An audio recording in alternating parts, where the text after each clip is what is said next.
Job hunt video. Welcome to Australian Mining for New Starters, and in today's video we're going to be collecting jobs for the sponsors mining jobs to apply for page. So if we go over to the sponsors website, they've got this mining jobs to apply for page where we load up all the jobs that they think that you should be applying for once you've completed the training.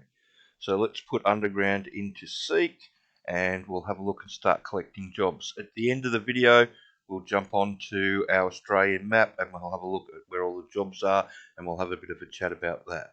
But first let's have a look at these jobs. So let's go through. So entry level miners, Glencore. Yep, that's the same ad in a lot of different places. So we'll have that one. So there's a lot of stuff on it at the moment around the country, especially in the hard rock underground space. One of the reasons that we collect all the jobs, there has been a lot of automation in the iron ore industry, and they have turned most of their fleet driverless, and there's a lot of surface truck drivers around looking for jobs. So they're looking for everybody, and experience is desirable, which is a nice way of saying we'd like people with experience, but we understand that we're not going to get everybody with experience. So we'll put that one in there as well. So that's all. So that's good for those that want to have a look at going back to Victoria.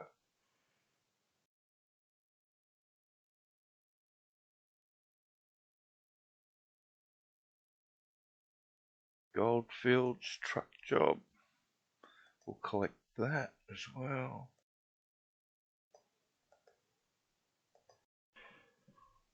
So because of the oversupply of surface truck drivers, it's sort of spread into the coal area of the industry because they use the same sort of trucks and it doesn't matter whether it's iron ore or coal in the back of it. That's why it's hard to get into a surface truck driving traineeship, and you'll have seen them all dry up. Whereas with the hard rock underground, they're pretty much everywhere. And Barminco, looking for underground truck drivers. Where is that? That's in the Goldfields in WA. So we'll have that one as well. One of the things that you need to understand too about the industry is that each area of the industry uses its own basic set of rules, and in hard rock underground it comes under the state-based system. So all the mines basically have to have on-site ticketing and on-site procedures. So when you move from one mine site to another, you have to redo everything again. It's a ginormous pain in the ass, but it has made the industry a lot safer over the 25 plus years that I've been involved in it. And a lot of people get confused. They go and get a bunch of tickets, R2 tickets that come under the national system that the employers can't use, and then they take a run at them and then they don't get anywhere.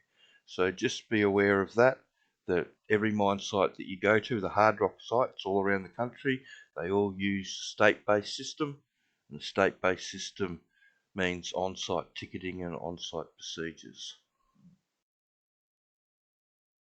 Service crew, air leak miner. I got asked a question not too long ago about an air leg mining job, and I'll do a video on that. But basically, you can't start out on an air leg. Normally, you have to start out as a nipper or a truck driver or a scraper operator underground, and then they put you into a traineeship with the air leg, and you go from there. So they put you with an experienced air leg miner, and they will teach you how it all goes, and yeah, you take it from there. Brisbane to underground drill assistance. So we'll have a look at that. Yep, we'll put that down. We can go into exploration as well as the underground side of things.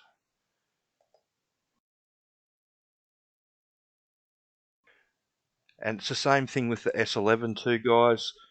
People market the S11 around the country as a national qualification. It's not. The S11 is only for coal and only for Queensland. And even the hard rock jobs in Queensland don't require the S11. And all this takes is a little bit of research to find this out. And if you start having a look at the job ads in more detail, you'll see that none of them ask for it. So a lot of people are making a lot of money on the East Coast selling the S11 in Victoria and New South Wales, and they even try and sell it over here in WA, believe it or not, which is mad when you think about it.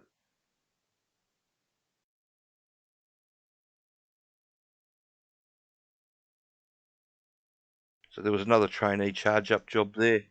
I'm not going to load that up because it's a mid-tier job, so they're looking for somebody with a couple of years' experience that's ready to jump into charge-up.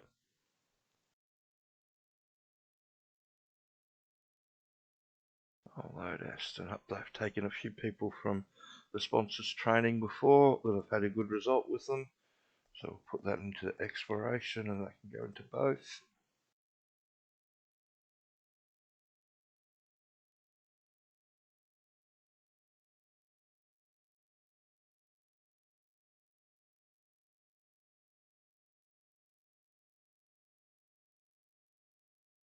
Supervisor, Spacefield Operator, Goldfields.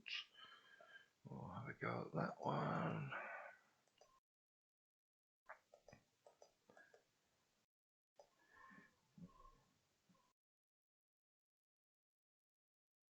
It's just a matter of applying. Bendigo, Edgy Operator. We'll have that one.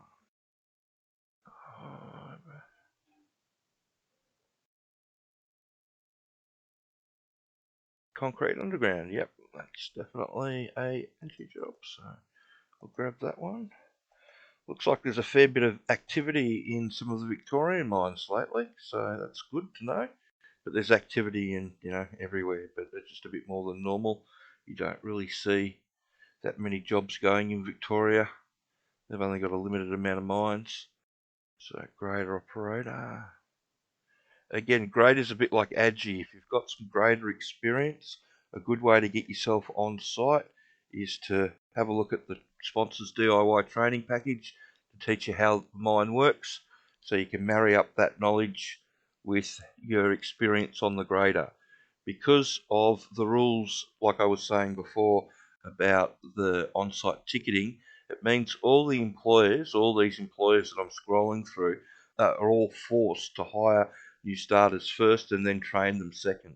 And when you get to site, like I said before, you've got to go through everything again, no matter how much experience you've got, so the employer can show in a court of law that they've proved that they've trained you and supervised you and kept you safe and all that sort of wonderful stuff.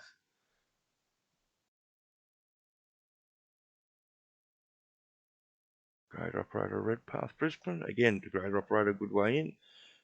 But yeah, because of that, they go through with the sink or swim training, they go through it. So if you can approach them already knowing how their mine works, then you've definitely got something to offer them, because that's what everybody struggles with. When they get to site, they get hit with a wall of information, and some people pick it up in the time frame, some people don't. So the best solution to that problem is to learn it before you go. So when you get plugged into the employer's system, once you've done the training, it just becomes revision. It's no longer something that you're looking at for the first time, and that gives you a really good survival rate, because unfortunately they do go through a fair few people. VAC student position. So, like I said, we're coming up to that Christmas period where there's a few VAC student jobs around, people getting their experience for their degrees. So we'll try and load them up for all the engineers that are watching. Entry-level mining, Hayes Resources. We'll grab that one. Process plant, trades under service crew. So yeah, okay, so that's everything. So we'll load that one up as well. But yeah, the big problem that the employers have with their new starters in the underground side of things is people not picking it up quick enough so they can get left alone to get on with the job. So if you already front up to the employer knowing how it all works, then you've definitely got that advantage.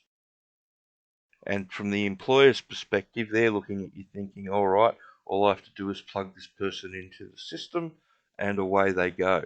And it's all revision, and hopefully I've got a productive member of crew driving my truck in a couple of weeks instead of the 2 or 3 months it normally takes, and without the huge turnover. It's all about setting you up for success. Okay, so drillers off signer. Yeah, I'll grab that one. Exploration.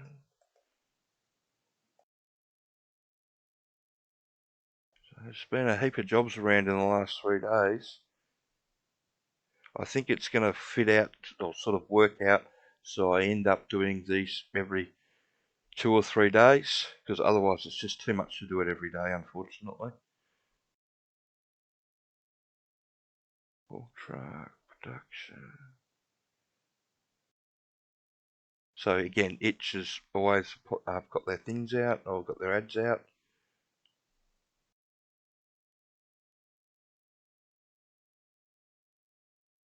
Surface. Girls Assistant. Yep, we'll have that one. Yeah, when you end up solving the big problem that the employers have by showing them that you know how their mind works, that's what floats a foreman's boat, and that's what gets you the job. And you can have a look at the Wall of Fame page and the sponsors' website. There's everybody that's put feedback back in about how they got the job all says the same thing. It was because they were able to talk to the employer in the interview about what was going to be expected of them on site and what the job was. That's what got them over the line. So store person, yeah, no, we'll leave that one. It's coal. I try and keep everything coal and hard rock separate, because the two, you can't really jump from one to the other. When you pick a pathway down one route, it's pretty hard to jump from one to the other. People do it. I'm not saying that they don't. It's just it's not the easiest thing to do.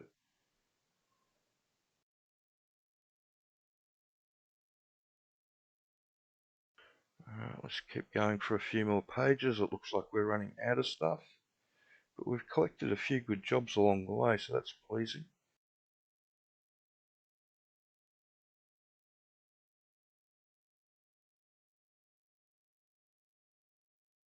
Randstad,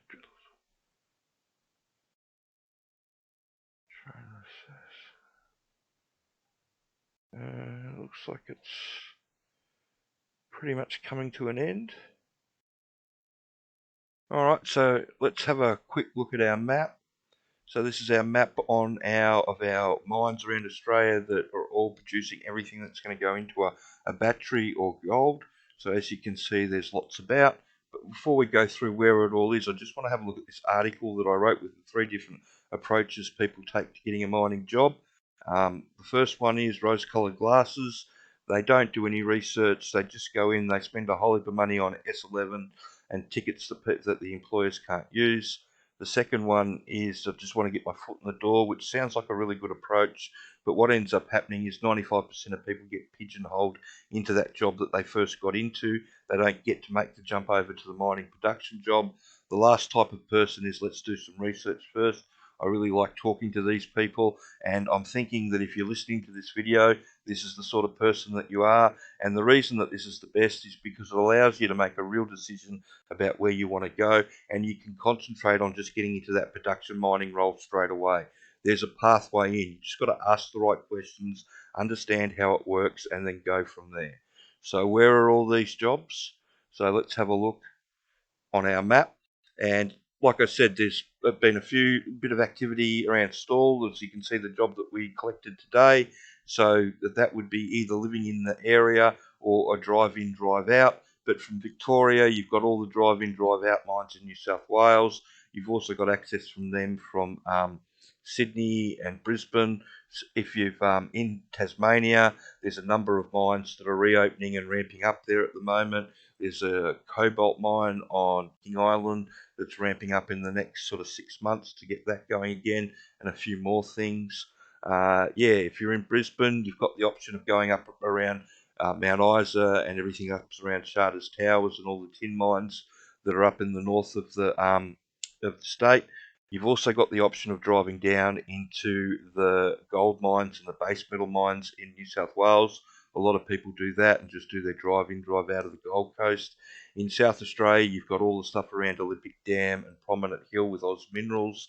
Northern Territory, you've got Savannah's, which is a huge nickel mine, and then you've got Newmont's big mine in the centre, Tanamide as well. If you come over to WA, you've got all the stuff that's fly out of Perth. And like I've been telling people, Kalgoorlie, if you really, really want a job, within a week, then check out the sponsors training, the intro, the DIY package. It teaches you everything that you need to know, like I was saying before throughout the video. But if you do that and then head straight to Kalgoorlie, the majority of people that do that and study that and understand what they're getting themselves into end up with a couple of job offers in the first week that they get to Cal. As you can see, that there's so many mines around that area. There's so much work. It's just not funny. So there's work everywhere, all over the country. So if you're over here in Queensland or New South Wales or Victoria, not the plan that I normally run past people or I tell people is to go and have a go at getting a job in the state that you're in. But if you decide that that's not happening quick enough or you want to make it happen quicker, then Kalgoorlie's definitely the place to go. So I hope you found that information helpful in that job hunt video. And if you've got any questions about the industry, send them through. If you can share the information around and especially stop people from buying those R2 tickets that, none of the production or 80% of the production mining employers can't use. Save your mates some money, share the video around, show them where the jobs are and apply. So, I hope that information helps. And if you can share this video around, thanks.